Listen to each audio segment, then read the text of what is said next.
Hello, this is Lee. I'm going to be reading Treasure Island by Robert Louis Stevenson. This is going to be part one, which is 6 chapters long. This is a public domain work, so I'm allowed to read this to you. Part 1, The Old Buccaneer.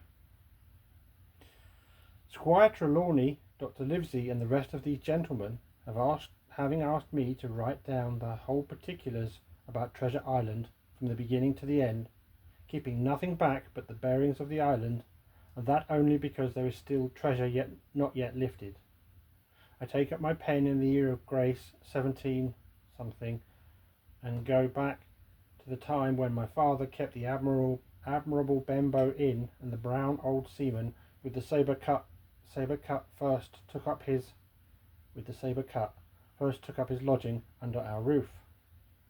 I remember him as if it were yesterday, as he came plodding to the inn door, his sea chest following him in a hand barrow, a tall, strong, heavy, nut-brown man, his tarry pigtails falling over the shoulders of his soiled blue coat, his hands ragged and scarred, with black broken nails and the sabre cut across one cheek, a dirty livid white.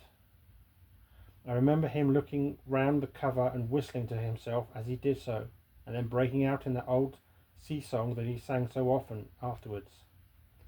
15 men on the dead man's chest, yo ho ho, and a bottle of rum, in the high old tottering voice that seemed to have been tuned and broken at the capstan bars.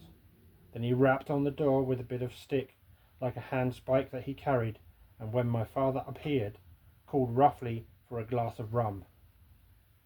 This, when it was brought to him, he drank slowly like a connoisseur, lingering on the taste and still looking about him at the hills and up at our signboard. "This is a handy cove," says he at length, "and a pleasant sitiated grog shop. Much company, mate?" My father told him no. Very little company, the more was the pity. "Well then," said he, "this is the berth for me. Here you, matey," he cried to the man who trundled the barrow, "bring up alongside and help up my chest. I'll stay here a bit," he continued. "I'm a plain man, rum and bacon and eggs is what I want, and that head up there for to watch ships off. What you might call me? You might call me captain. Oh, I see what you're at there," and he threw down 3 or 4 gold pieces on the threshold. "You can tell me when I've worked through that," says he, looking as fierce as a commander. And indeed, bad as his clothes were and coarsely as he spoke, he had none of the appearance of a man who sailed before the mast, but seemed like a mate or skipper accustomed to be obeyed or to strike. The man who came with the barrow told us the mail had been set down the morning before at the Royal George, that he had inquired what inns they were along the coast, and hearing ours well spoken of, I suppose, and described as lonely, had chosen it from the others for his place of residence, and that was all we could learn of our guest. He was a very silent man by custom. All day he hung round the cove or upon the cliffs with a brass telescope.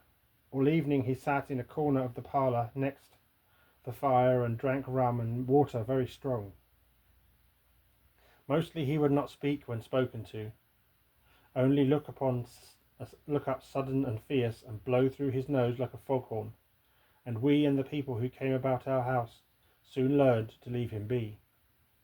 Every day when he came back from his stroll, he would ask if any seafaring men had gone by along the road.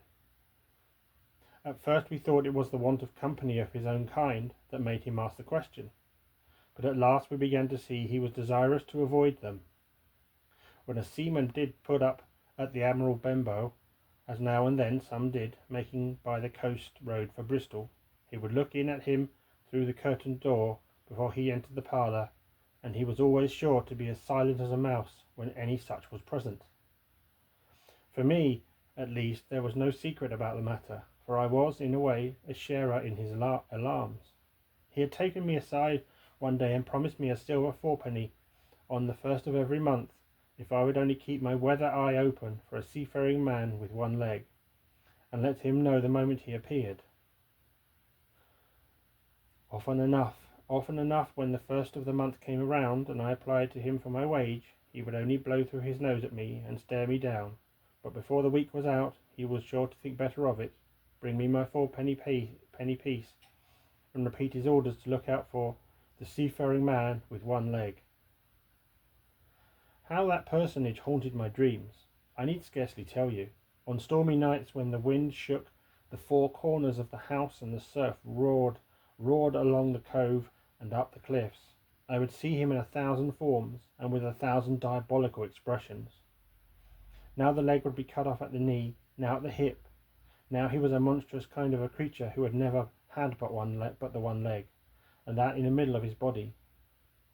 To see him leap and run and pursue me over hedge and ditch was the worst of nightmares, and altogether I paid pretty dear for my monthly penny piece in the shape of these abominable fancies. But though I was terrified by the idea of the seafaring man with one leg, I was far less afraid of the captain himself than anybody else who knew him. There were nights when he took a deal more rum and water than his head would carry. Then he would sometimes sit and sing his wicked old wild sea songs, minding nobody. But sometimes he would call for glasses round and force all the trembling company to listen to his stories or bear a chorus to his singing. Often I have heard the house shaking with yo-ho-ho and a bottle of rum, all the neighbours joining in for dear life, with the fear of death upon them, and each singing louder than the other to avoid remark. For in these fits he was the most overriding companion ever known. He would slap his hand on the table for silence all around.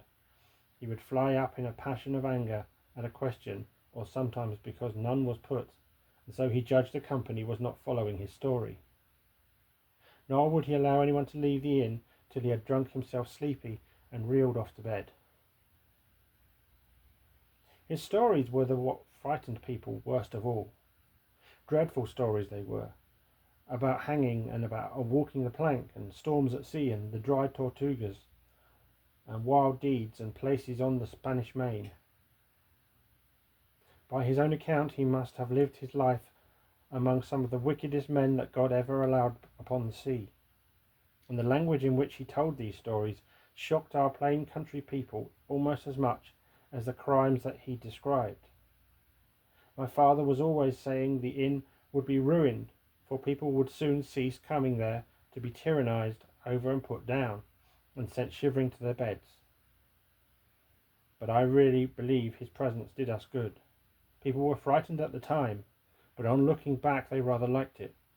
It was a fine excitement in a quiet country life, and there was even a party of the younger men who pretended to admire him, calling him a true sea dog and a real old salt, and such like names, and saying there was the sort of man that made England terrible at sea.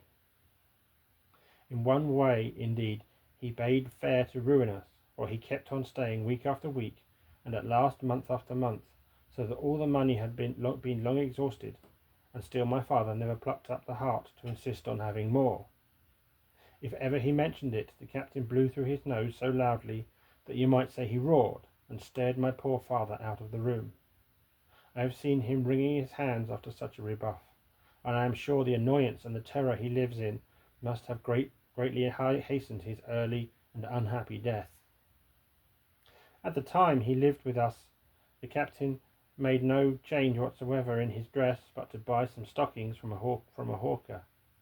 One of the cocks of his hat having fallen down, he let it hang from that day forth, though it was a great annoyance when it blew.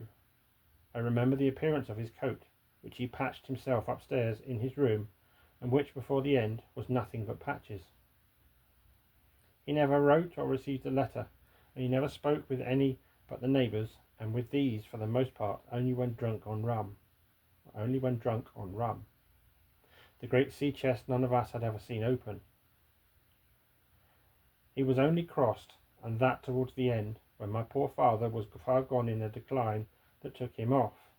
Dr. Livesey came late one afternoon to see the patient, took a bit of dinner from my mother, and went into the parlour to smoke a pipe until his horse should come down from the hamlet, for we had no stabling at the old Benbow.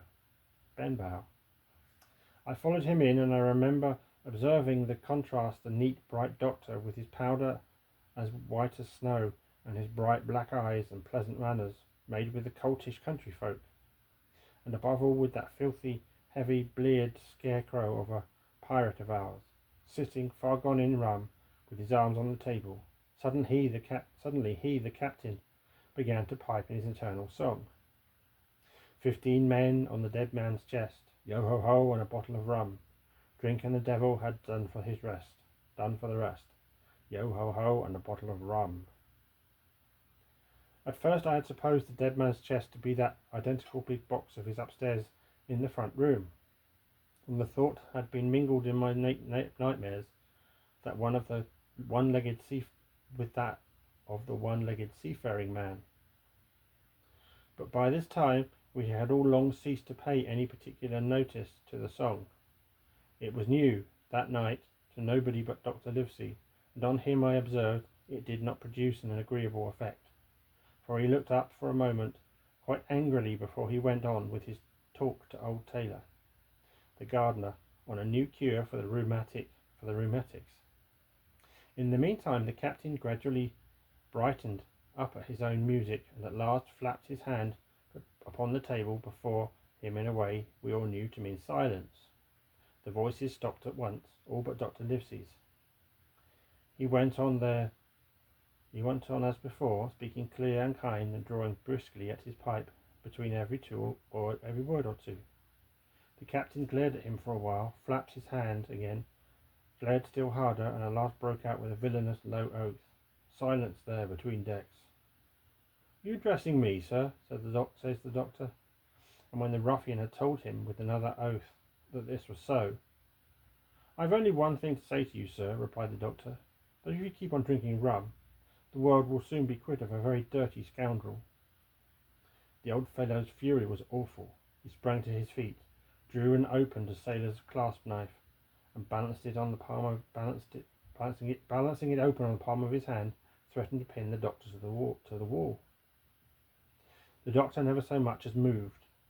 He spoke to him as before, over his shoulder, and in the same tone of voice, rather high, so that all the room might hear, but perfectly calm and steady.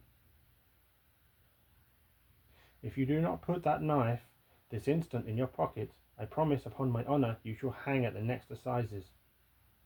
Then followed a battle of looks between them, but the captain soon knuckled under and put up his weapon and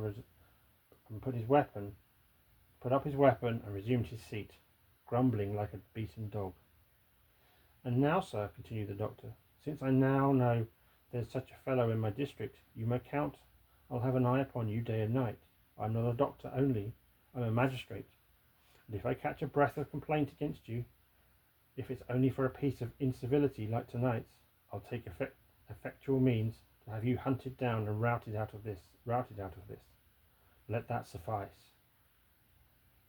Soon after, Dr. Livesey's horse came to the door, and he rode away, but the captain held his peace that evening and for many evenings to come.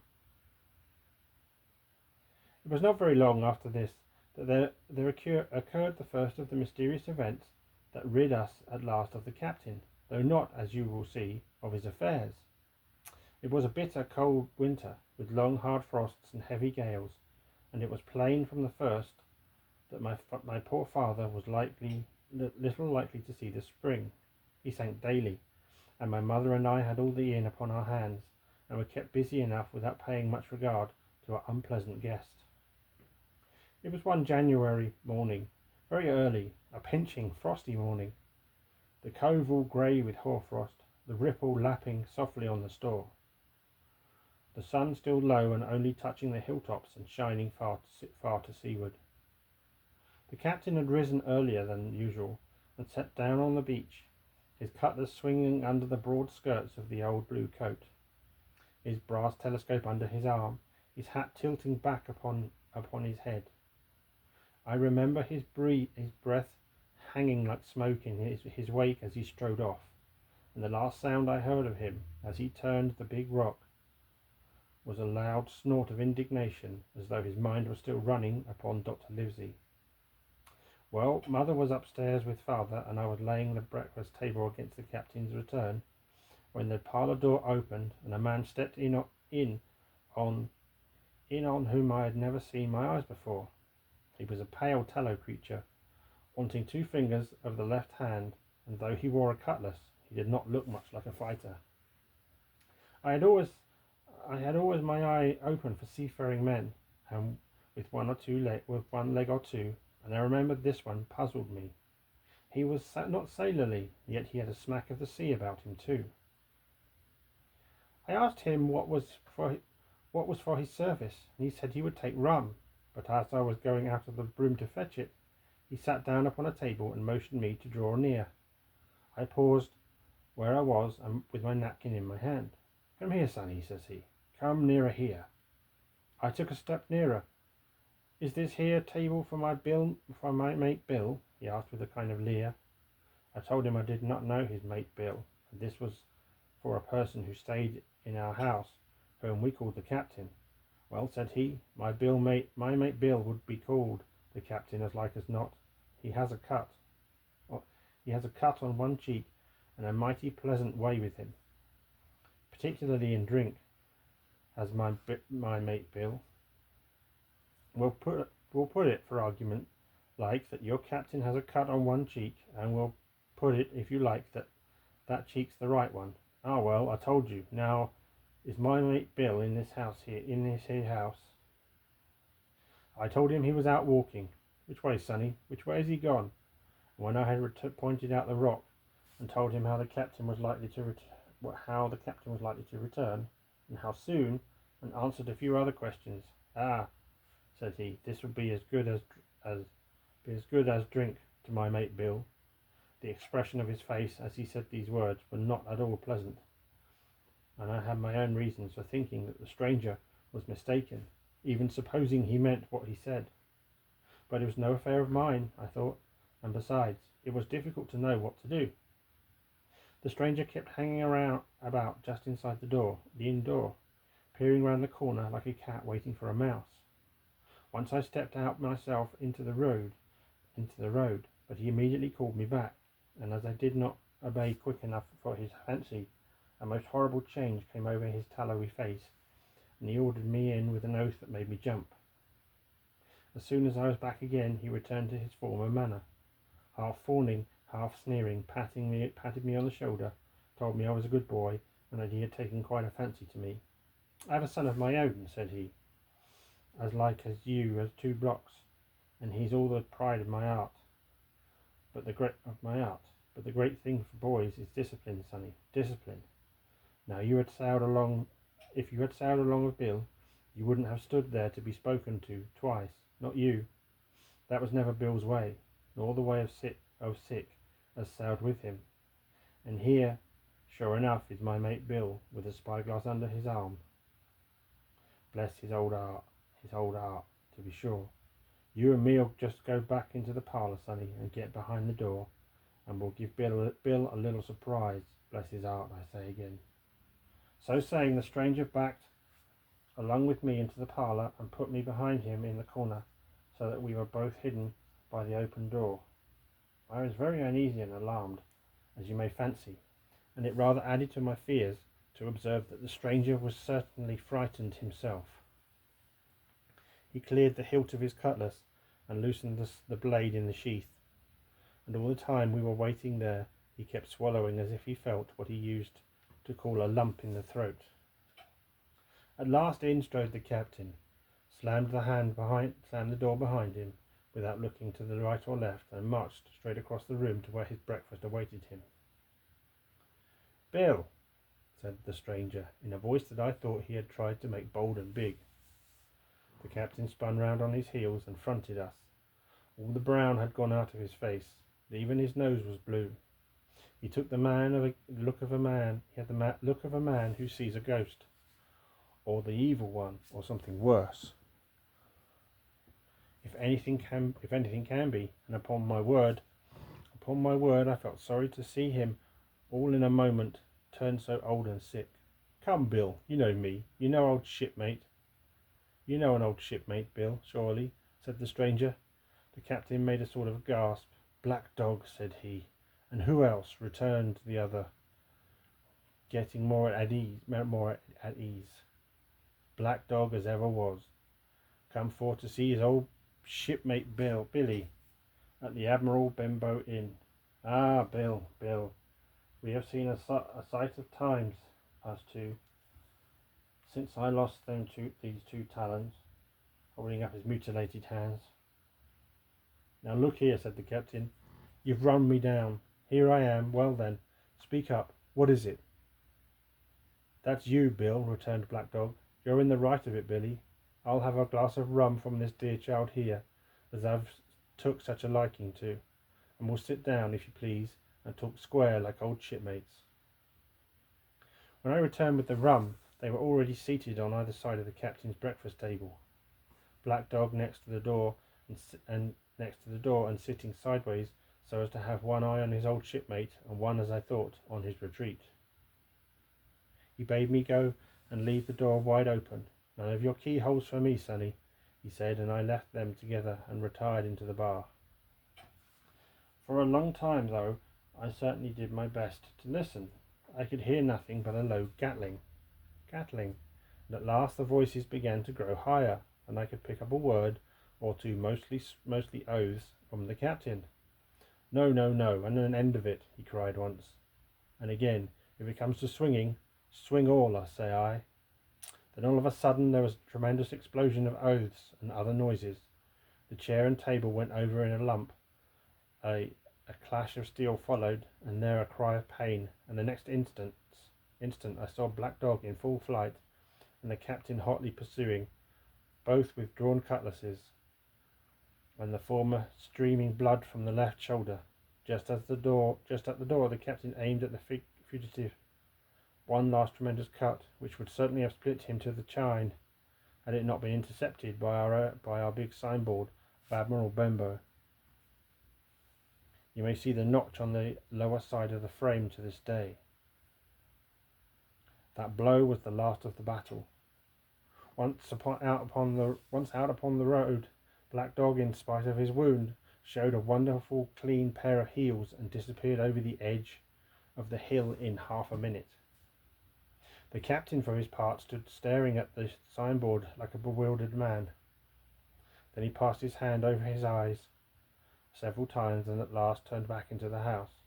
Jim, says he, rum, and as he spoke he reeled a little and caught himself with one hand against the wall. Are you hurt? Cried I. Rum, he repeated. I must get away from here. Rum. I have to fetch it, but I ran to fetch it, but I was quite unsteadied by the way all that had fallen out, and I broke one glass and fouled the tap. And while I was still sitting, getting in my own way, I heard a loud fall in the parlour, and running in, beheld the captain lying full length upon the floor. At the same instant my mother, alarmed by the cries and fighting, came running downstairs to help me, but between us we raised his head. He was breathing very loud and hard, but his eyes were closed and his face a horrible colour. Dearie me, cried my mother, what a disgrace upon the house, and your poor father sick. In the meantime we had no idea what to do to help the captain, nor any other thought but that he had got his death hurt in the scuffle with the stranger.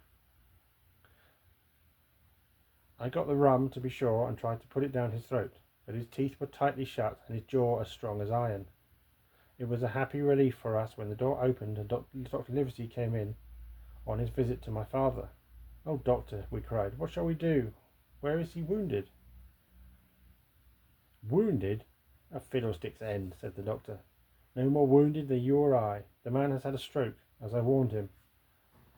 Now, Mrs. Hawkins, just you run upstairs to your husband and tell him, if anything, if possible, nothing about it. For my part, I must do my best to save this fellow's trebly worthless life. Jim, you get me a basin.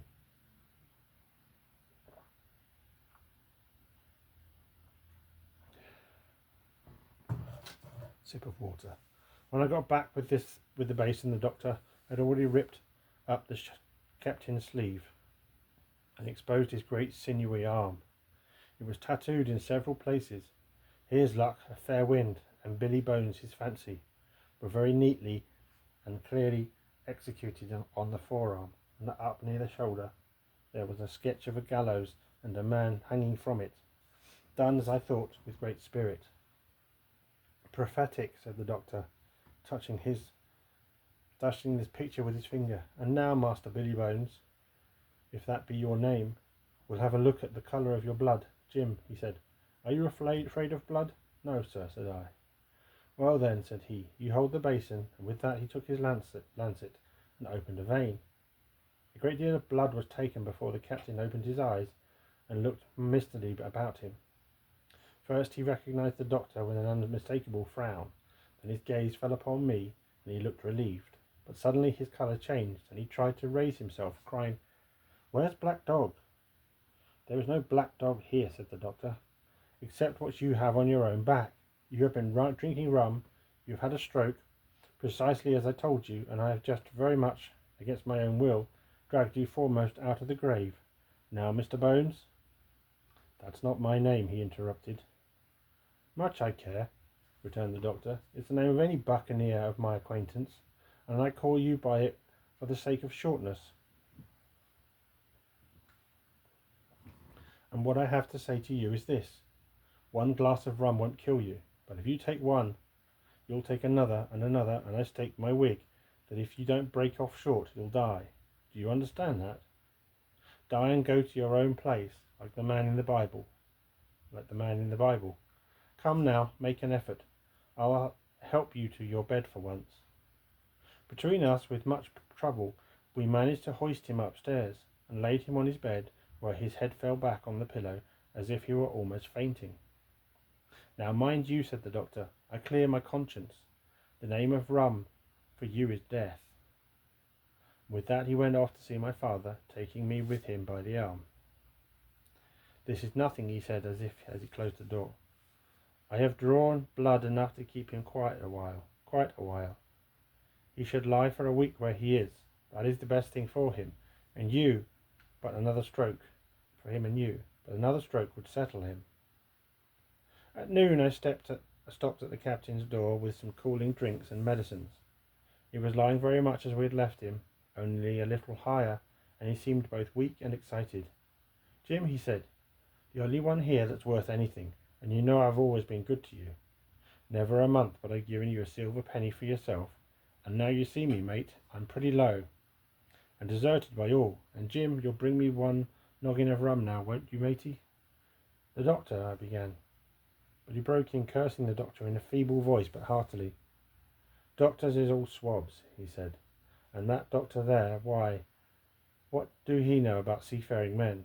I've been in places hot as pitch, and mates dropping around with yellow fever, yellow jack, and the blessed land a heaving like the sea with earthquakes. What do the doctor know of land like that? And lived on rum, I tell you, and I lived on rum, I tell you. It's been meat and drink, and man and wife to me, and if I'm not to have my rum now, I'm a poor hulk on a lee shore. My blood'll be on you, Jim, and that Dr. Swab. And he ran on again for a while with curses. Look, Jim, how my fingers fidges. He continued in the pleading tone. I can't keep 'em still. Not I. I haven't had a drop this blessed day. That doctor's a fool, I tell you. If I don't have a drain of rum, Jim, I'll have the horrors. I've seen some of them already. I seen old Flint in the corner there, behind you, as plain as print. I seen him, and if I get the horrors, I'm a man that has lived rough, and I'll raise Cain. Your doctor himself said one glass wouldn't hurt me. I'll give you a golden guinea for a noggin, Jim. He was growing more and more excited, and this alarmed me for my father, who was very low that day and needed quiet. Besides, I was reassured by the doctor's words, now quoted to me, and rather offended by the offer of a bribe. I want none of your money, said I, but what you owe my father. I'll get you one glass and no more. When I brought it to him, he seized it greedily and drank it out. Aye, said he, that's some better, sure enough. And now, matey, did that doctor say how long I was to lie here in this old berth? At least a week, said I. Thunder, he cried, a week? I can't do that. They'll have the black spot on me like by then. The lubbers is going about to get the wind of me this blessed moment. Lubbers as couldn't keep what they got, and want to nail what is another's. Is that seamanly behaviour now? Is that seamanly behaviour now? I want to know. But I'm a less saving soul. I never wasted good money of mine, nor lost it either, and I'll trick 'em again. I'm not afraid on 'em. I'll shake out another reef, matey, and daddle 'em again. As he was thus speaking, he had risen from bed with great difficulty, holding to my shoulder with a grip that almost made me cry out, and moving his legs like so much dead weight. His words, spirited as they were in meaning, contrasted sadly with the weakness of the voice in which they were uttered. He paused when he had gotten into a sitting position on the edge. "That doctor's done me," he murmured. "My ear is singing. Lay me back." Before I could do much to help him, he had fallen back again to his former place, where he lay for a while silent. "Jim," he said at length, "you saw that seafaring man today, Black Dog?" I asked. Black Dog," says he. Black Dog," says he. "He's a bad 'un, but there's worse that put him on. Now, if I can't get away nohow, and they tip me the old black spot, mind you, it's my old sea chest they're after. You get on a horse, you can't you? Well, then you get on a horse and go to, yes, I will, to that eternal Dr. Swab, and tell him to pipe my hands, magistrates and sich, and he'll lay 'em aboard at the Admiral Benbow. All old Flint's crew, man and boy, all on 'em that's left. I was first mate, I was, old Flint's first mate, and I'm the only one as knows the place. He gave it me at Savannah when he lay dying, like as if I was to now, you see. But you won't peach unless they get the black spot on me, or unless you see that black dog again, or a seafaring man with one leg, Jim. Him above all." "But what is the black spot, Captain?" I asked. "That's a summons, mate. I'll tell you if they get that. But you keep your weather eye open, Jim, and I'll share you with equals, upon my honour." He wondered a little longer, his voice growing weaker, but soon after I had given him his medicine, which he took like a child, with the remark, "If ever a seaman wanted drugs, it's me." At last he fell into a heavy, swoon-like sleep, in which I had left him. A sip of water. What I should have done had all gone well, I do not know. Probably I should have told the whole story to the doctor, for I was in mortal fear lest the captain should repent of his confessions and make an end of me. But as things fell out, my poor father died quite suddenly that evening, which put all other matters on one side. Our natural distress, the visits of the neighbours, the arranging of the funeral, and all the work of the inn to be carried on in the meanwhile, kept me so busy that I had scarcely time to think of the captain, far less to be afraid of him. He got downstairs next morning, to be sure, and had his meals as usual, though he ate little and had more, I'm afraid, than his usual supply of rum, for he helped himself out of the bar, scowling and blowing through his nose, and no one dared to cross him. On the night before the funeral he was as drunk as ever, and it was shocking, in that house of mourning, to hear him singing away at his ugly old sea song. But weak as he was, we were all in the fear of death for him, and the doctor was suddenly taken up with a case many miles away, and was never near the house after my father's death. I have said the captain was weak, and indeed he seemed rather to grow weaker than regain his strength. He clambered up and downstairs, and went from the parlour to the bar and back again, and sometimes put his nose out of doors to smell the sea, holding on to the walls as he went for support, and breathing hard and fast like a man on a steep mountain. He never particularly addressed me, and it is my belief that he had as good as forgotten his confidence, but his temper was more flighty, and allowing for his bodily weakness, more violent than ever. He had an alarming way now, when he was drunk, of drawing his cutlass and laying it bare before him on the table. But with all that, he minded people less, and seemed shut up in his own thoughts, and rather wandering. Once, for instance, to our extreme wonder, he piped up to a different air, a kind of country love song that he must have learned in his youth before he had begun to follow the sea. So things passed until the day after the funeral, and about 3 o'clock of a bitter, foggy, frosty afternoon.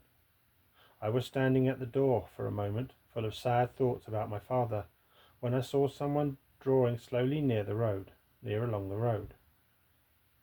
He was plainly blind, for he tapped before him with a stick, and wore a great green shade over his eyes and nose, and he was hunched, as if with age or weakness, and wore a huge old tattered sea cloak, with a hood that made him appear positively deformed. I never saw in my life a more dreadful looking figure. He stopped a little from the inn, and raised his voice in an old sing-song, addressing the air in front of him. Will any kind friend inform a poor blind man, who has lost the precious sight of his eyes in the gracious defence of his native country, England, and God blessed King George, where or in what part of this country he may now be? You are at the Admiral Benbow, Black Hill Cove, my good. You're at the Admiral Benbow, Black Hill Cove, my good man, said I. I hear a voice, said he, a young voice. Will you give me your hand, my kind young friend, and lead me in? He held out my hand, and the horrible, soft-spoken, eyeless creature gripped it in a moment like a vice. I was so much startled that I struggled to withdraw, but the old blind man pulled me close to him with a single action of his arm. Now, boy, he said, take me into the captain. Sir, said I, upon my word I dare not. Oh, he sneered, that's it, take me in straight or I'll break your arm, and he gave it, as he spoke, a wrench that made me cry out. Sir, said I, it is for yourself I mean. The captain is not as he used to be. He sits with a drawn cutlass. Another gentleman. Come now, march, interrupted he, and I never heard a man so cruel and cold and ugly as that blind man's. And I never heard a voice so cruel and cold and ugly as that blind man's. It cowed me more than the pain, and I began to obey him at once, walking straight in at the door and toward the parlour, where our sick old buccaneer was sitting, dazed with rum. The blind man clung close to me, holding me in one fist and leaning almost more of his weight on me than I could carry.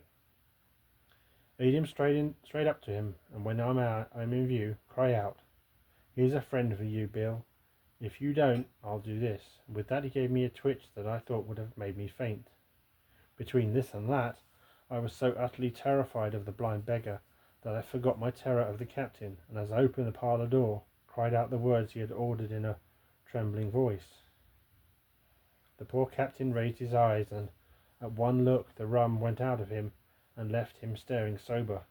The expression of his face was not so much of terror as of mortal sickness. He made a movement to rise, but I do not believe he had enough force left in his body. Now, Bill, sit where you are. If I can't see, I can hear a finger stirring. Business is business. Hold out your left hand, boy. Take his left hand by the wrist and bring it near to my right. We both obeyed him to the letter, and I saw him pass something from the hollow of the hand that held his stick into the palm of the captain's, which closed upon it instantly. And now that's done, said the blind man, and at the words he suddenly left hold of me, and with incredible accuracy and nimbleness skipped out of the parlour and into the road, where I, as I still stood motionless, could hear his stick go tap tap tapping into the distance. It was some time before either I or the captain seemed to gather our senses, but at length, and about at the same moment, I released his wrist, which I was still holding, and drew in his hand and looked sharply into the palm. 10 o'clock, he cried. 6 hours. We'll do them yet. And he sprang to his feet. Even as he did so, he reeled, put his hand to his throat, stood swaying for a moment, and then, with a peculiar sound, fell from his whole height, face foremost, to the floor. I ran to him at once, calling to my mother, but haste was all in vain. The captain had been struck dead by thundering apoplexy. It was a curious thing to understand, for I had certainly never liked the man, though of late I had begun to pity him. But as soon as I saw that he was dead, I burst into floods of tears. It was the second death I had known, and the sorrow of the first was still fresh in my heart. I lost no time, of course, in telling my mother all that I knew, and perhaps should have told her long before, and we saw ourselves at once in a difficult and dangerous position. Some of the man's money, if he had any, was due to us, but it was not likely that our captain's shipmates, above all the two specimens seen by me, Black Dog and the Blind Beggar, would be inclined to give up their booty in payment of the dead man's debt. The captain's order to mount at once and ride for Dr. Livesey would have left my mother alone and unprotected, which was not to be thought of. Indeed, it seemed impossible for either of us to remain much longer in the house. The fall of coals in the kitchen grate, the very ticking of the clock, filled us with alarm. The neighbourhood to our ears seemed haunted by approaching footsteps, and what in between the dead body of the captain on the parlour floor and the thought of that detestable blind beggar hovering near at hand and ready to return, there were moments when, as the saying goes, I jumped in my skin for terror. Something must speedily be resolved upon, and it occurred to us at last to get together and seek help in the neighbouring hamlet. No sooner had said than done. Bareheaded as we were, we ran out at once in the gathering evening and the frosty fog. The hamlet lay not many 100 yards away, though out of view, on the other side of the next cove, and what greatly encouraged me, as it was in an opposite direction from that whence the blind man had made his appearance, and whither he had presumably returned. We were not many minutes on the road, though we sometimes stopped to lay hold of each other and hearken, but there was no unusual sound, nothing but the low wash of the ripple and the croaking of the inmates of the wood. It was already candlelight when we reached the hamlet, and I shall never forget how much I was cheered to see the yellow shine in doors and windows. But that, as it proved, was the best of the help we were likely to get in that quarter, for you would have thought men would have been ashamed of themselves. No soul would consent to return with us to the Admiral Benbow. The more we told of our troubles, the more, man, woman and child, they clung to the shelter of their houses. The name of Captain Flint, though it was strange to me, was well enough known to some there and carried a great weight of terror. Some of the men who had been to field work on the far side of the Admiral Benbow remembered, besides, to have seen several strangers on the road, and taking them to be smugglers, to have bolted away, and one at least had seen a little lugger in what we called Kit's Hole. For that matter, anyone who was a comrade of the captain's was enough to frighten them to death. And the short and the long of the matter was that while we could get several who were willing to ride to Dr. Livesey's, which lay in another direction, not one would help us to defend the inn. They say cowardice is infectious, but then argument is, on the other hand, a great emboldener. And so when each had his say, my mother made them a speech. She would not, she declared, lose money that belonged to my fatherless boy. If none of the rest of you dare, she said, Jim and I dare. Back we will go, the way we have came, and small thanks to you big hulking chicken-hearted men. We'll have that chest open if we die for it. and I'll thank you for that, Mrs. Crosley, to bring back our lawful money in.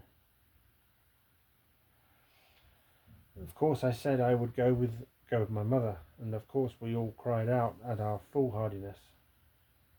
They all cried out at our foolhardiness. But even then, not a man would go along with us. All they would do was to give me a loaded pistol lest we were attacked, and promise to have horses ready, saddled in case we were pursued on our return, which one lad was to ride forward to the doctor's, while one lad was to ride forward to the doctor's in search of armed assistance. My heart was beating finely when we two set forth in the cold night upon this dangerous venture. A full moon was beginning to rise and peered redly through the upper edges of the fog, and this increased our haste, for it was plain, before we came forth again, that all would be as bright as day, and our departure exposed to the eyes of any watchers.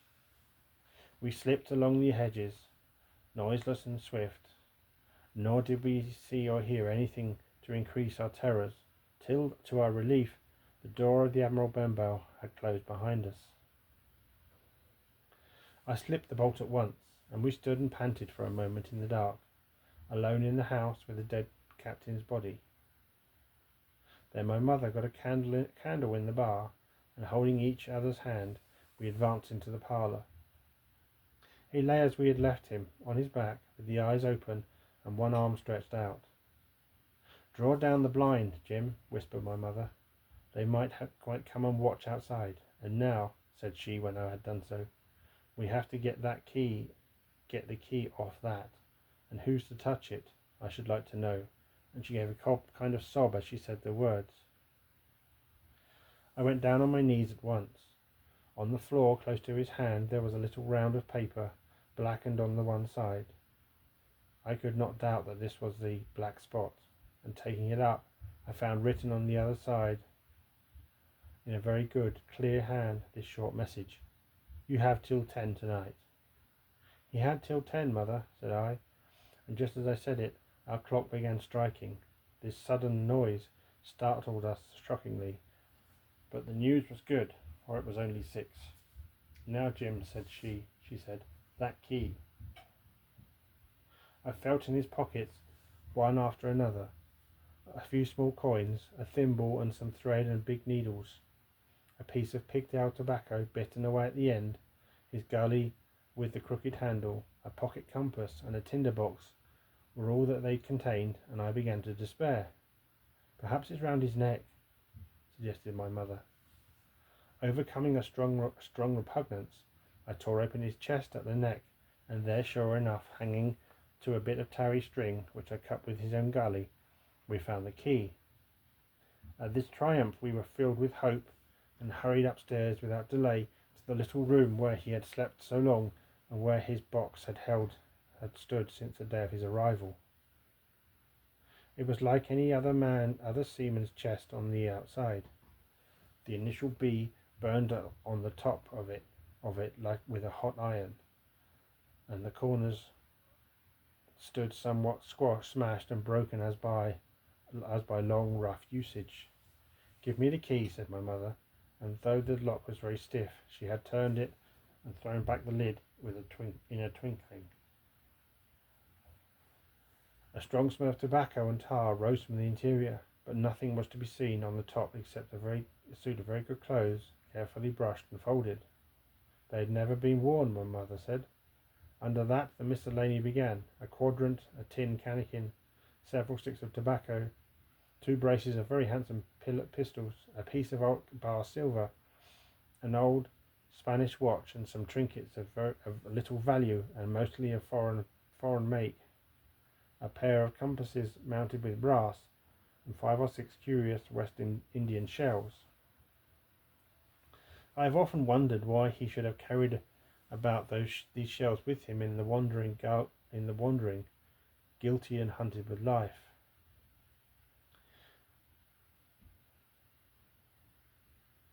I have often wondered since why he should have carried about these shells with him in his wandering, guilty and hunted life. In the meantime, we had found nothing of any value but the silver and the trinkets, and none of these were in our way. Underneath there was an old boat clock, whitened with sea salt on many a harbour bar. My mother pulled it up with impatience, and there before us, the last thing in the chest, a bundle tied up in oilcloth and looking like papers, and a canvas bag that gave forth at a touch the jingle of gold.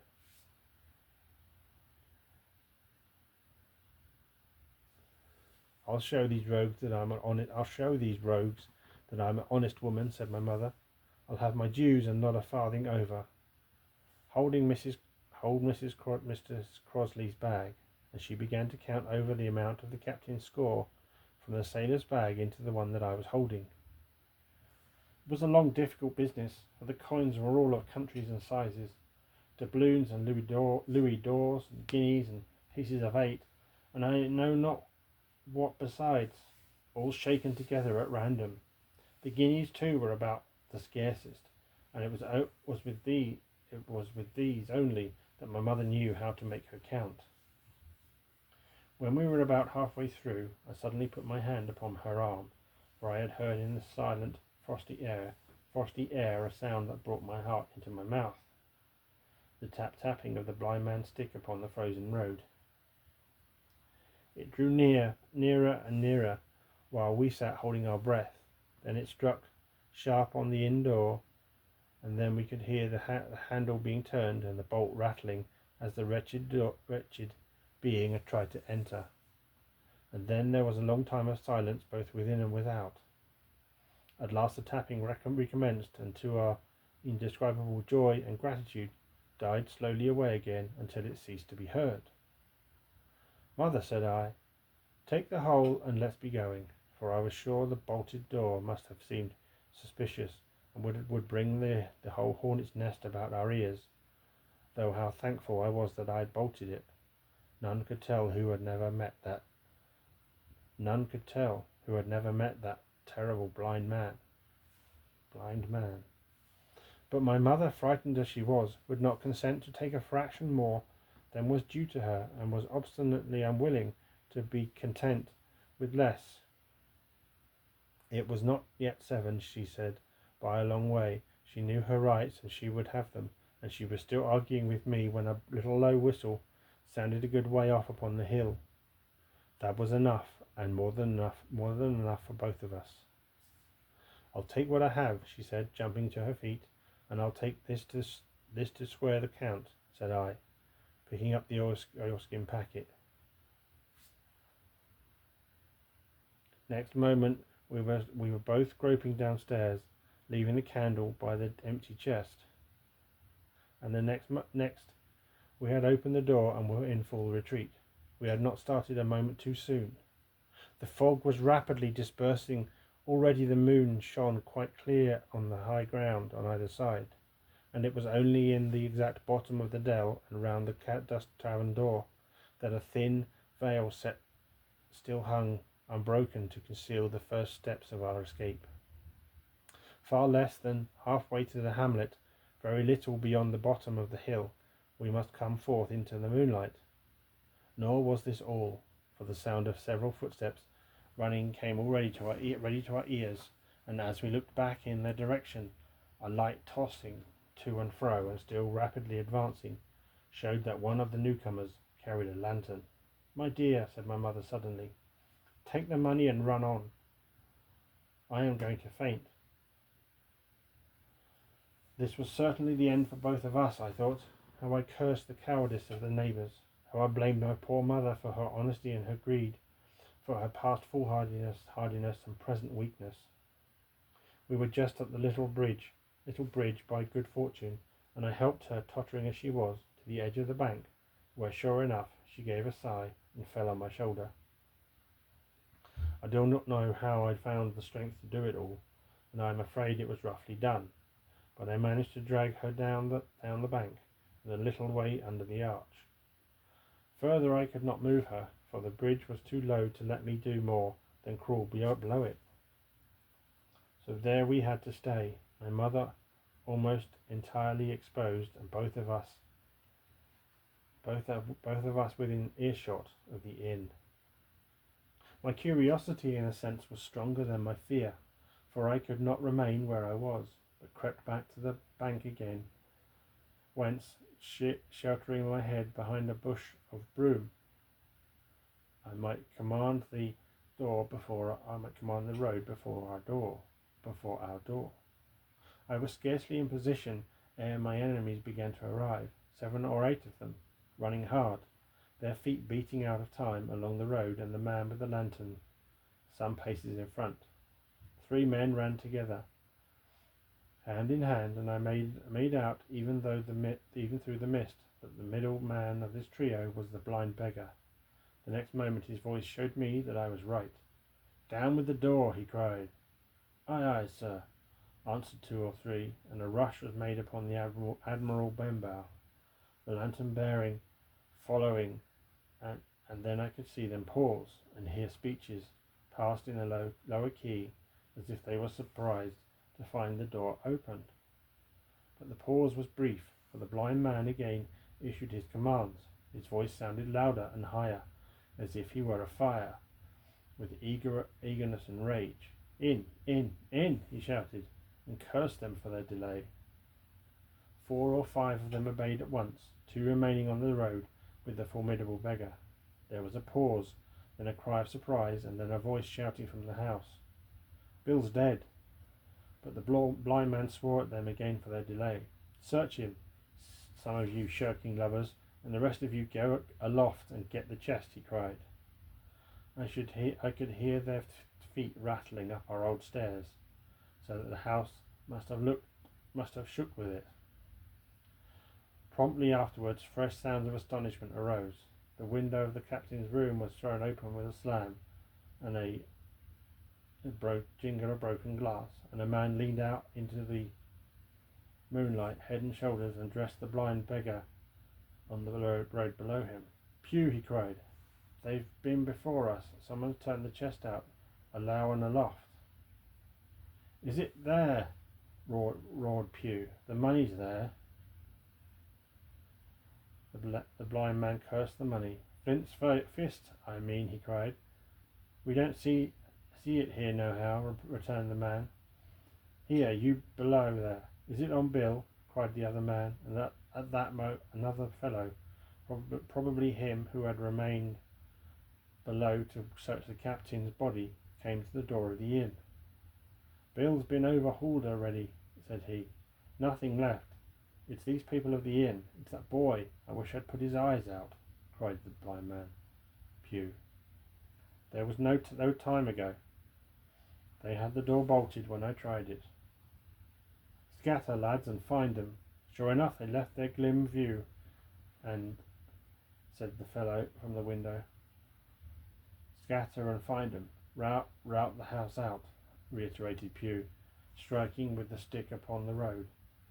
Then there followed a great to-do through our old inn, heavy feet pounding to and fro, furniture thrown over, doors kicked in, until the very rocks re-echoed, and the men came out again, one after another, on the road, and declared that we were nowhere to be found. And just the same whistle that had alarmed my mother and myself over the dead captain's money was once more clearly audible through the night, but this time twice repeated. I had thought it to be the blind man's trumpet, so to speak, summoning his crew to the assault. But I now found out that it was a signal from the hillside towards the hamlet, and from its effect upon the buccaneers, a signal to warn them of approaching danger. "There's Dirk," said one. "There's Dirk again," said one. "Twice. We'll have to budge, mates." "Budge, you skulk," cried Pew. "Dirk was a fool and a coward from the first. You wouldn't mind him. They must be close by. They can't be far. You have your hands on it. Scatter and look for them, dogs." "Oh, shiver my soul," he cried. "If I had eyes." This appeal seemed to produce some effect, for 2 of the fellows began to look here and there among the lumber, but half-heartedly, I thought, and with half an eye to their own danger, all the time while the rest stood irresolute on the road. You have your hands on thousands, you fool, and you hang a leg. You'd be as rich as kings if you could find it, and you know it's here, and you stand there skulking. There wasn't one of you dared face Bill, and I did it, a blind man. And I'm to lose my chance for you. I'm to be a poor crawling beggar sponging for rum when I might be rolling in a coach. If you had the pluck of a weevil in a biscuit, you would catch them still. Hang it, Pew, we've still got the doubloons, grumbled one. They might have hid the blessed thing, said another. Take the Georges, Pew, and don't stand here squalling. Squalling was the word for it. Pew's anger rose so high at these objections till at last, his passion completely taking the upper hand, he struck at them right and left in his blindness, and his stick sounded heavily on more than one. These in their turn cursed back at the blind miscreant, threatened him in horrid terms, and tried in vain to catch the stick and wrest it from his grasp. This quarrel was the saving of us all, for while it was still raging, another sound came from the top of the hill on the site of the hamlet. The tramp of horses galloping. Almost at the same time, a pistol shot, flash, and report came from the hedge side, and that was plainly the last signal of danger. For the buccaneers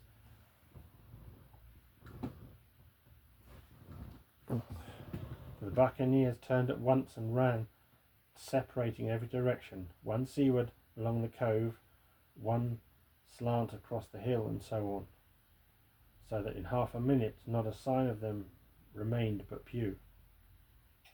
Him they had deserted, whether in sheer panic or out of revenge for his ill words and blows, I know not. But there he remained behind, tapping up and down the road in a frenzy, and groping and calling for his comrades. Finally he took a wrong turn and ran a few steps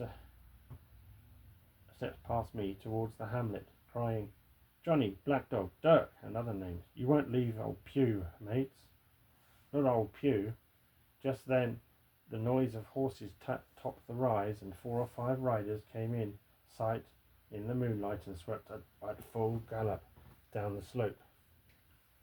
At this, Pew saw his error, turned with a scream, and ran straight for the ditch, into which he rolled. But he was on his feet again in a second, and another dash, now utterly bewildered, ran under the nearest of the incoming horses. The rider tried to save him, but in vain. Down went Pew with a cry that rang high into the night, and the 4 hoofs trampled and spurned him and passed by. He fell on his side, then gently collapsed upon his face and moved no more. I leapt to my feet and hailed the riders. They were pulling up, at any rate, horrified at the accident, and I soon saw what they were. One, tailing out behind the rest, was a lad that had gone from the hamlet to Dr. Livesey's.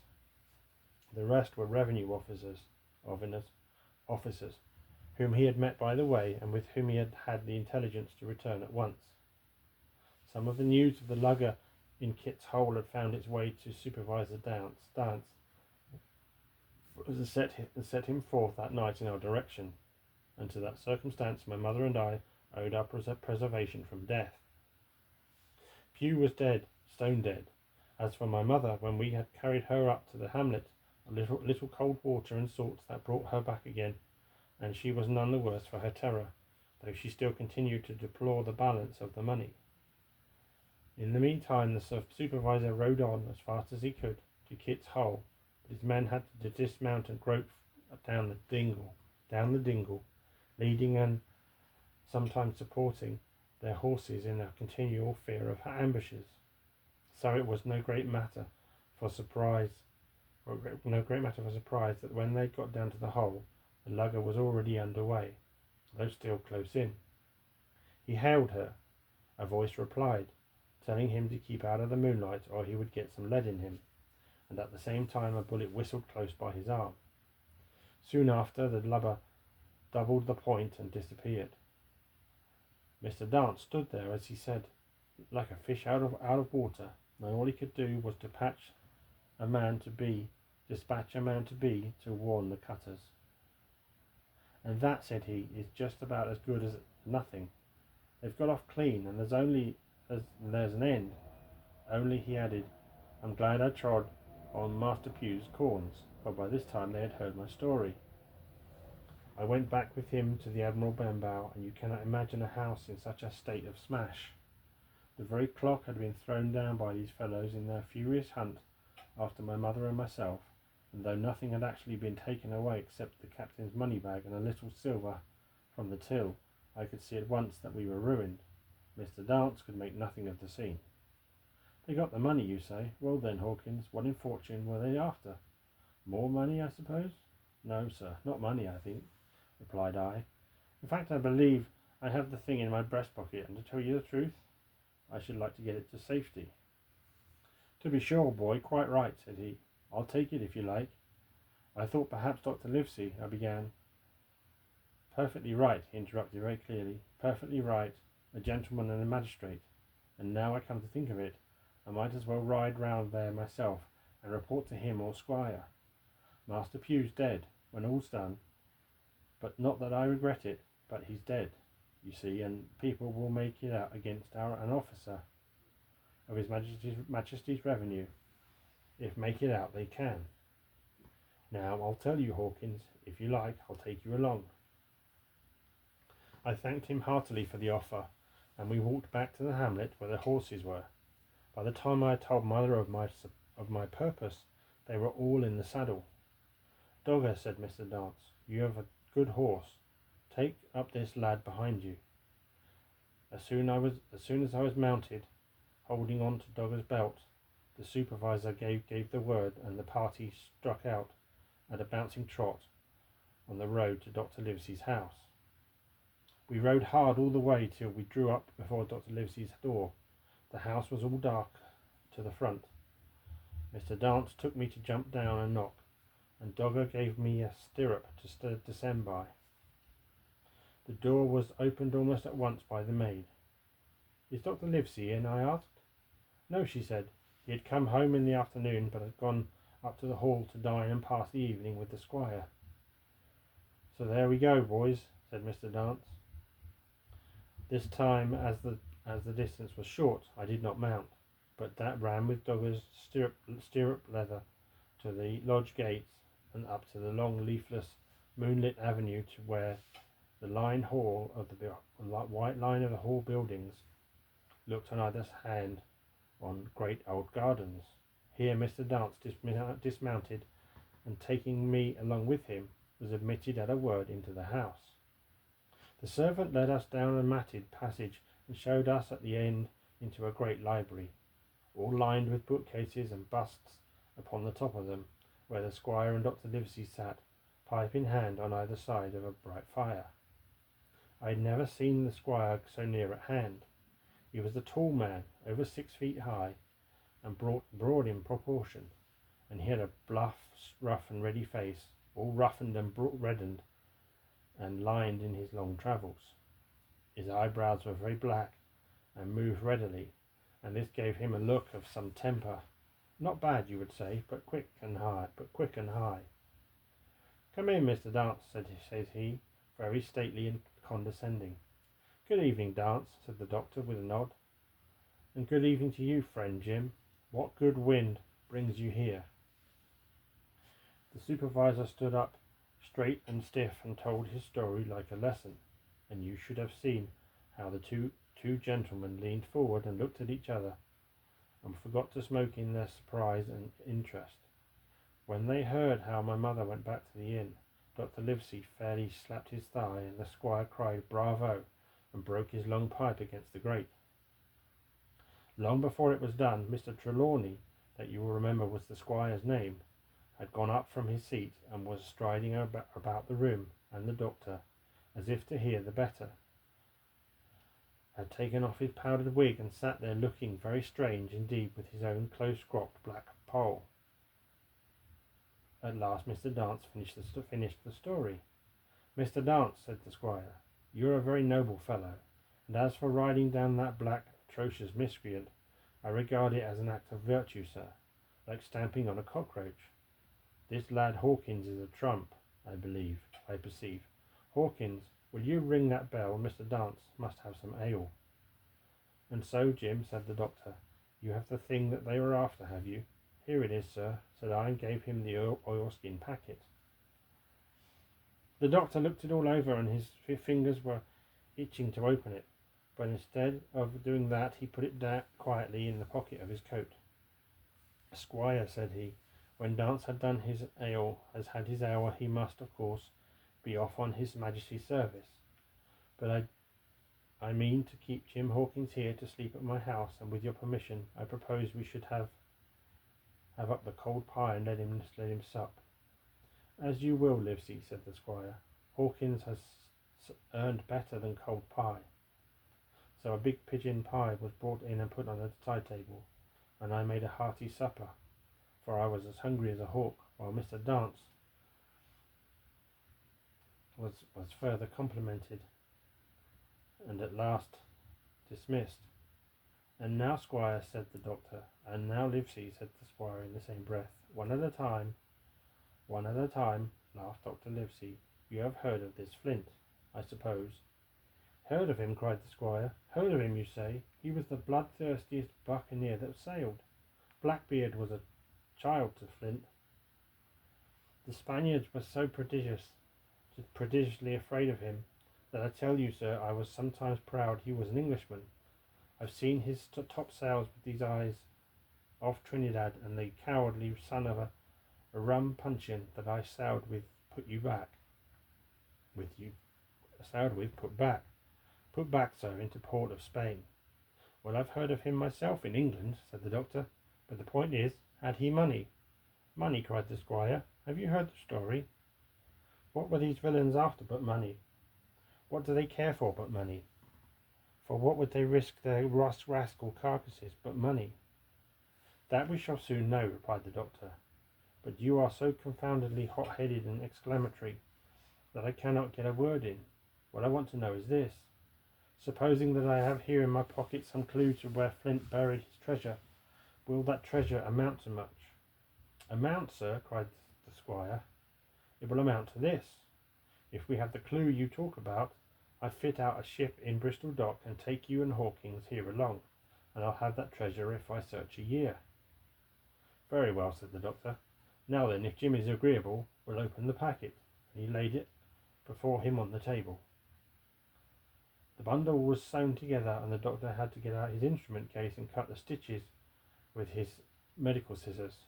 It contained two things, a book and a sealed paper. First of all, we'll try the book, observed the doctor. The squire and I were both peering over his shoulders as he opened it, for Dr. Livesey had kindly motioned me to come round from the side table where I had been eating, to enjoy the sport of the search. On the first page there was only some scraps of writing, such as a man with a pen in his hand might make for idleness or practice. One was the same as the tattoo mark, Billy Bones his fancy. Then there was Mr. W. Bones, mate. No more rum. Off plain key, he got it. And some other snatches, mostly single words and unintelligible. I could not help wondering who it was that had got it, and what it was that he got. A knife in his back, as like as not. Not much instruction here, said Dr. Livesey as he passed on. The next 10 or 12 pages were filled with a curious series of entries. There was a date at one end of the line, and at the other a sum of money, as in common account books. But instead of explanatory writing, only a varying number of crosses between the two. On the 12th of June, 1745, for instance, a sum of £70 had plainly become due to someone. Then there was nothing but 6 crosses to explain the case. In a few cases, to be sure, the names of a place would be added as off Caracas, or a mere entry of latitude and longitude as 62 degrees and 17, 20, 90 degrees 240. The record lasted over nearly 20 years, the amount of the separate entries growing larger as time went on. and at the end a grand total had been made out after 5 or 6 wrong additions, and these words appended: Bones, his pile. I can't make head or tail of this, said Dr. Livesey.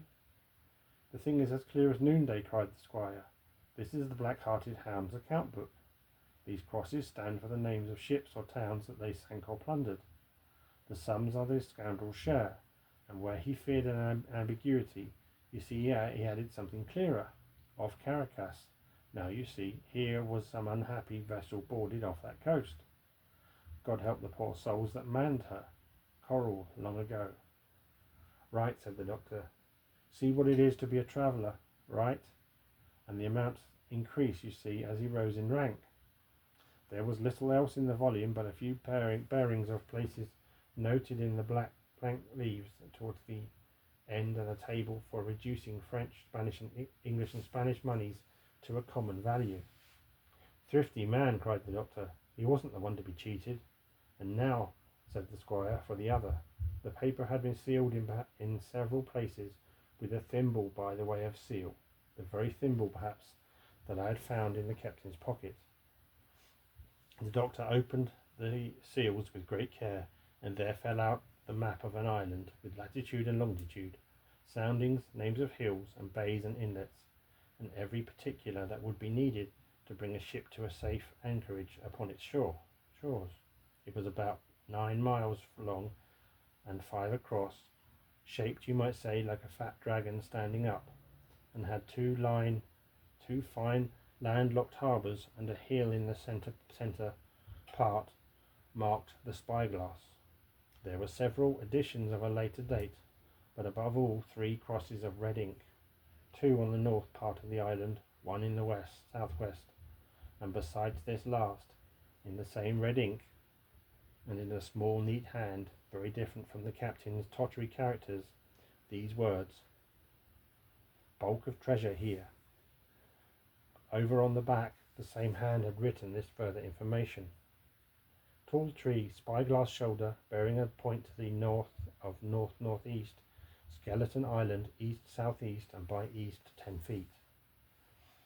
The spar silver is in the north cache. You can find it by the trend of the east hummock, 10 fathoms south of the black crag with the face on it.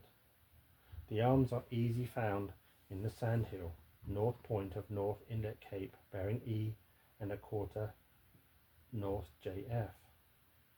That was all, but brief as it was, and to me incomprehensible, it filled the squire and Dr. Livesey with delight. Livesey, said the squire, you will give up this wretched practice at once. Tomorrow I start for Bristol. In 3 weeks' time, 3 weeks, 2 weeks, 10 days, we'll have the best ship, sir, and the choicest crew in England. Hawkins shall come by as cabin boy. You'll make a famous cabin boy, Hawkins. You, Livesey, are ship's doctor. I am admiral. We'll take Red Ruth, Joyce, and Hunter.